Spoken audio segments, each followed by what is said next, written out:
Hello and welcome to Indus News from Islamabad. I'm Jawad Nahami and these are the headlines.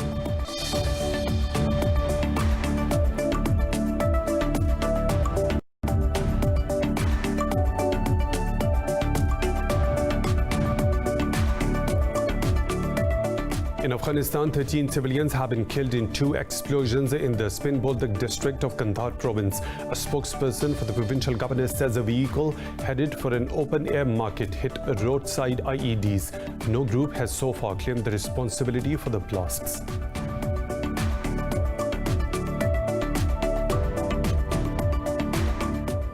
In occupied Kashmir, Indian troops have martyred 4 Kashmiris during a search operation in the Shopian district. The valley has been under curfew and communications blackout since India revoked its special status last year in August. Hundreds of Kashmiris have been killed and dozens arrested since then.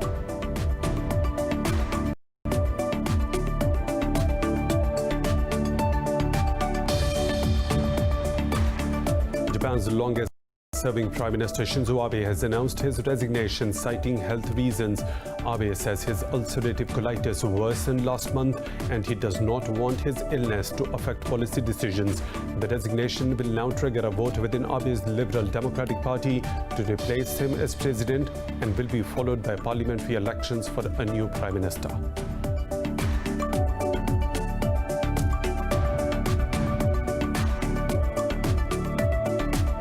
Belarus President Alexander Lukashenko says the country may unite its troops with Russia in the event of a threat from the West. State media quoted Lukashenko as saying that Russian President Vladimir Putin agreed with him on the matter.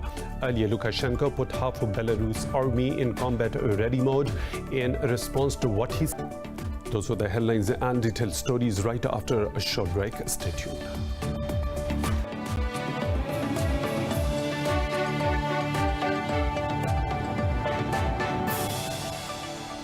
Welcome back, and now for the news in detail. 13 civilians have been killed in 2 explosions in Bulletin district of Afghanistan's Kandahar province. A spokesperson for the provincial governor says a vehicle headed for an open-air market hit roadside IEDs.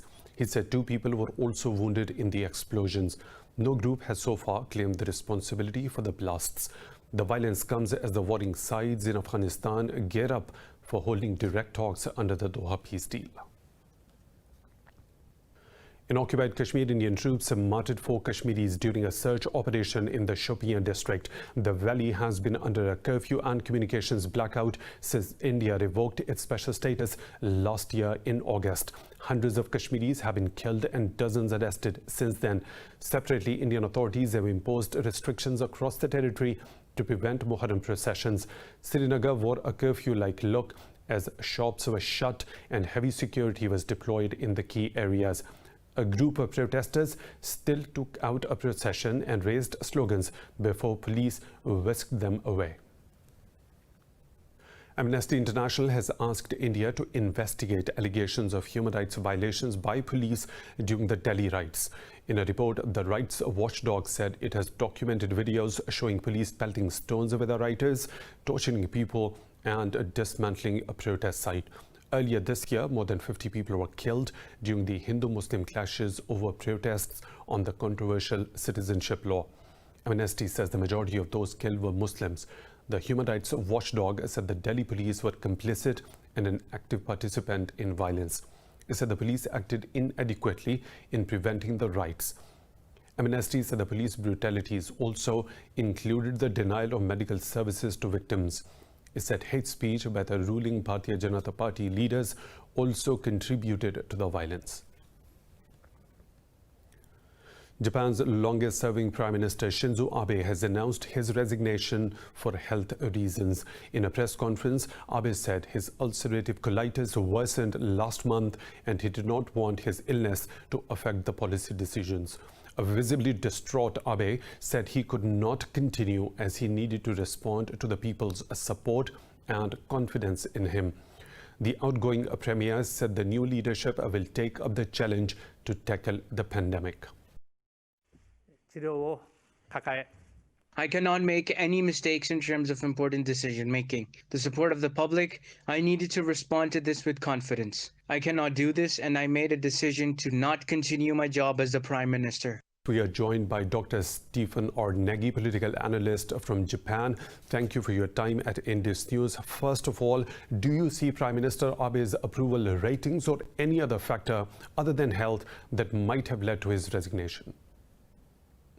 So over the past 6 months, I think that the Prime Minister Abe has experienced tremendous stress in terms of dealing with the COVID-19 pandemic domestically, but also regional, international issues, including balancing the U.S.-Japan relationship, trying to sign a fifth political document with China, as well as belligerents from North Korea. I think it's the collective pressure that has brought stress and caused a reoccurrence of his intestinal bowel disease, which has pushed him to make the decision to resign today as Prime Minister of Japan.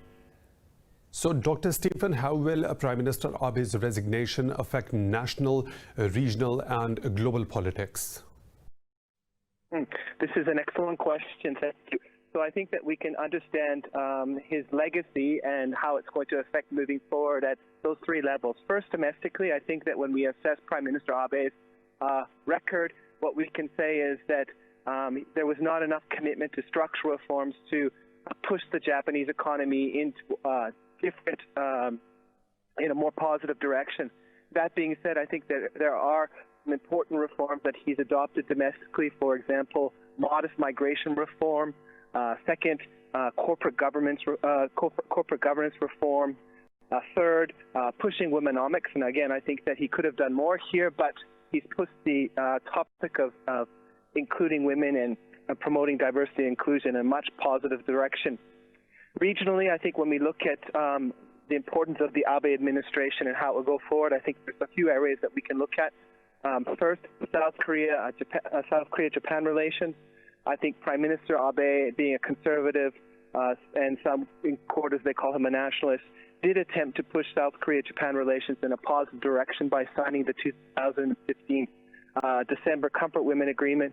Unfortunately, with the election of President Moon in South Korea in 2017, bilateral relations have spiraled in a very, very negative direction, and they're probably at a post-World War II low. The second important relationship that I think Prime Minister Abe will be known for is resuscitating the Sino-Japanese relationship. When he became Prime Minister in December 2012, the relationship was at really a historic low. But through hard work, backdoor diplomacy, and working with the Communist Party of China and Japan's Liberal Democratic Party, they were able to put the relationship back to a functional state, focusing on their economic relationship and trying to put those difficult political and historical issues away. This has in part been facilitated, of course, by the hardline approach by the Trump administration on China. In other areas, I think Prime Minister Abe has been very consequential in terms of signing the Comprehensive, Progressive and Trans-Pacific Partnership, supporting the Japan-EU Economic Partnership Agreement, and lastly, I think really importantly, working with the EU to sign an Asia connectivity project that's meant to try and build infrastructure connectivity within the region. These are really important. Dr. Stephen, political analyst from Japan, thank you for joining at Indus News. We really appreciate that. Now, moving on, U.S. President Donald Trump has formally accepted the renomination for a second term on the fourth and the final night of the Republican National Convention. In his address from the White House, Trump promised brighter horizons amid a racial turmoil, economic collapse, and a global pandemic. Trump slammed his Democratic opponent, Joe Biden, saying the former vice president will endanger Americans' safety. He said his administration has spent the last 4 years reversing the damage Biden had inflicted over his 47 years in politics. Echoing U.S. Vice President Mike Pence's words, Trump branded Biden as a Trojan horse for socialism, saying he will not be able to stand up to the radical left. The president said the Democratic liberal elite will pass legislation to defund law enforcement across the country. Make no mistake, if you give power to Joe Biden, the radical left will defund police departments all across America. They will pass federal legislation to reduce law enforcement nationwide. They will make every city look like Democrat-run Portland, Oregon. No one will be safe in Biden's America. My administration will always stand with the men and women of law enforcement. India has recorded its highest COVID-19 spike with over 77,000 cases and 1,057 deaths in the past 24 hours. Globally, the virus has claimed over 830,000 lives while infecting more than 24.3 million people. More in this report.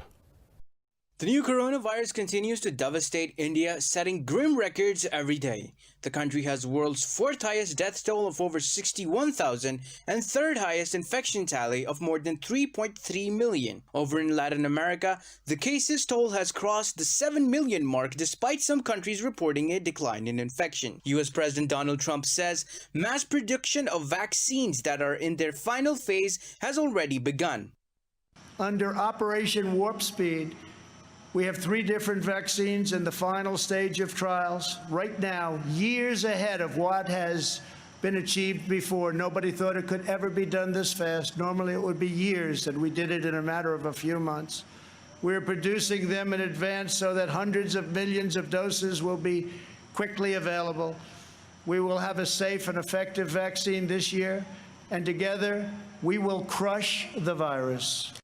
As many countries grapple with the second wave of the virus in Europe, Germany is set to extend a ban on major events until the year's end. Sweden says it will allow concert goers and soccer fans back into venues from October under limited attendance. Spain has declared face masks mandatory for children aged 6 and over as the country prepares to open schools. Meanwhile, France is battling a new post-lockdown spike in infections. The infection rate during the peak of the epidemic was around 1,000 out of 100,000, 20 times more than today. But it is precisely now then that we need to act, because the spread of the epidemic can be exponential if we do not react quickly. New cases in Australia's second most popular state of Victoria continue to worry the government. Mainland China has managed to keep a lid on domestic transmissions while imported cases continue to emerge. Meanwhile, South Korea has recorded 371 infections in the last 24 hours. In Pakistan, 9 people have lost their lives to COVID-19 over the past 24 hours, raising the toll to 6,283. The Health Ministry says 415 more people tested positive for the virus, taking the tally to over 295,000. The ministry said the recovery rate from the disease is over 94%. It said 280,000 have recovered from the disease, while 644 patients are in critical condition. The ministry said the number of active cases has reduced to nearly 9,000. Sindh remains the worst hit province, witnessing nearly 129,000 infections, while Punjab has reported over 96,000 cases so far. More stories to follow right after a short break.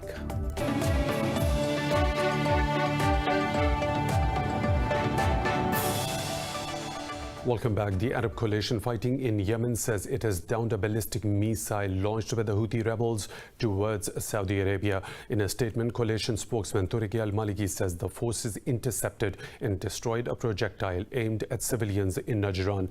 He said the Houthis continue to breach the Stockholm Agreement and the Hudaida ceasefire.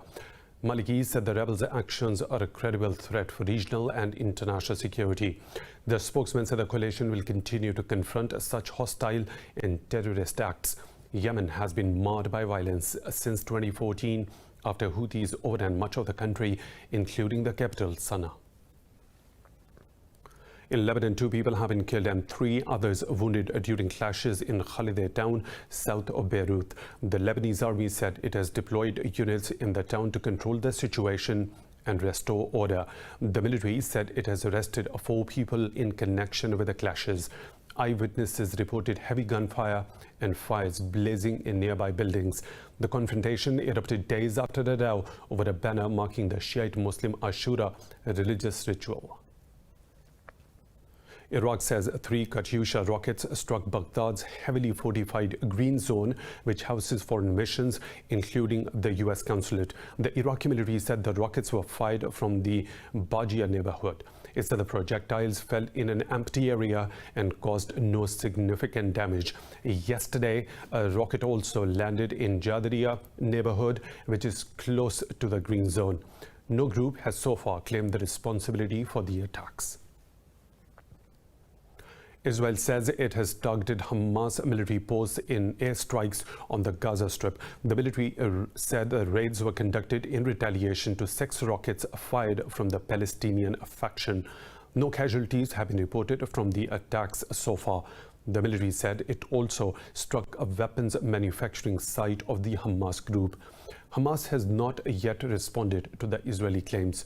Israeli raids on the Gaza Strip have sharply increased ever since Tel Aviv signed a U.S. brokered peace pact with the UAE. U.S. Secretary of State Mike Pompeo says sanctions on Iran will snap back from the 20th of September. Last week, the U.S. triggered the snapback mechanism after its bid to renew an arms embargo on Iran failed at the UNSC. In a series of tweets, Pompeo said the U.S. will oppose any resolution introduced by a UN Security Council member to continue sanctions relief. The U.S. push to snap back sanctions on Iran has been met with stiff resistance inside and outside the Council. Earlier, Pompeo delivered a letter to the Security Council President to formally invoke the process to reimpose UN sanctions on Iran. But UN Security Council President dismissed the move, citing a lack of consensus within the Council. The head of Hamas group, Ismail Haniyeh, says President Recep Tayyip Erdogan has always pushed for intra-Palestinian reconciliation. Speaking to media in Istanbul, Haniyeh said Erdogan has been in favor of talks between Hamas and Fatah. He said the Turkish president wants the 2 Palestinian groups to end their division. Earlier this week, Erdogan received the Hamas leader in Istanbul.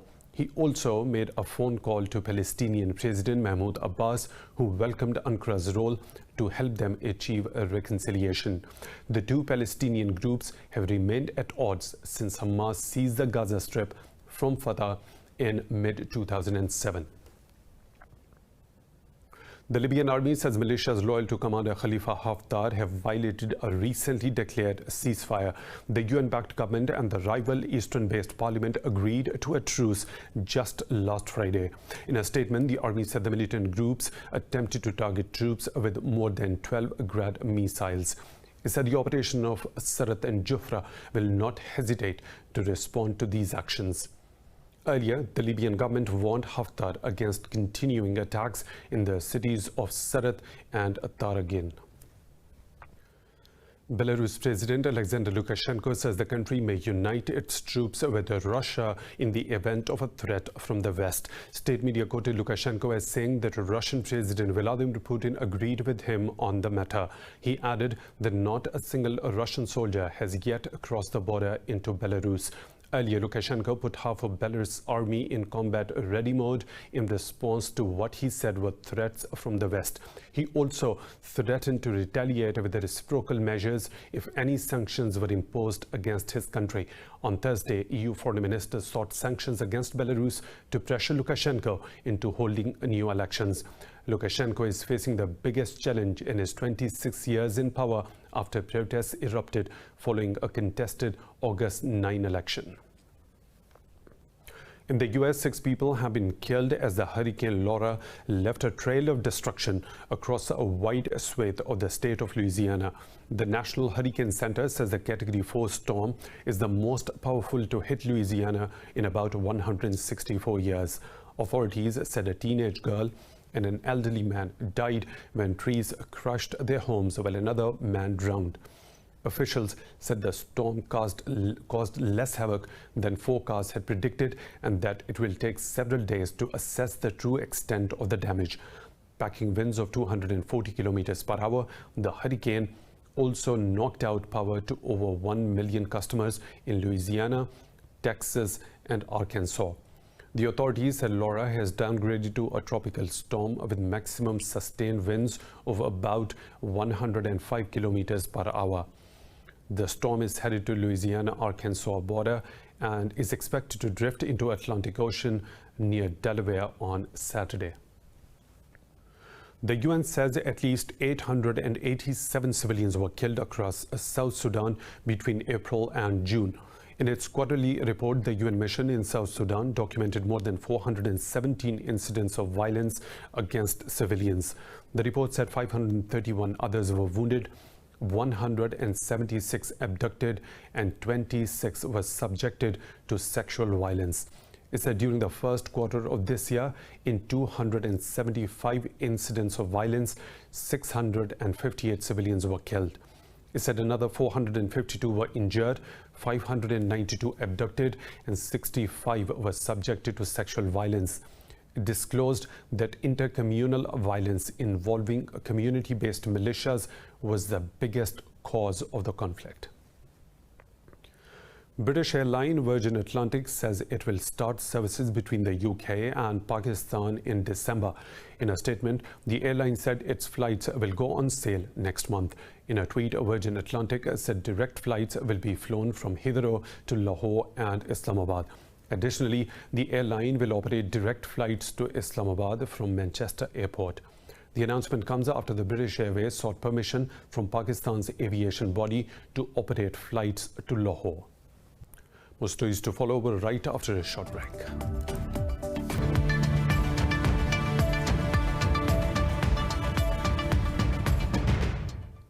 United Airlines says it will have to cut 2,850 pilot jobs this year. Washington have stalled as Congress struggled to reach an agreement.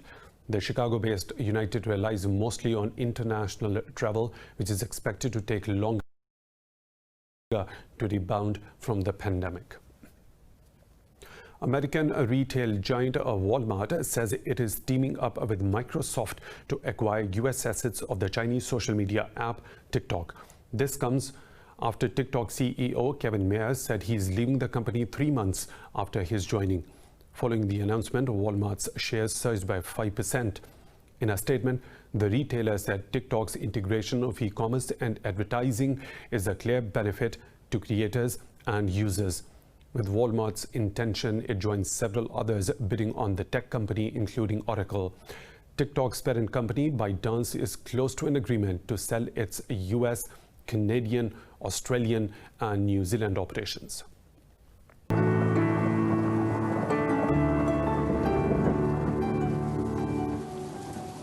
The situation from around the globe.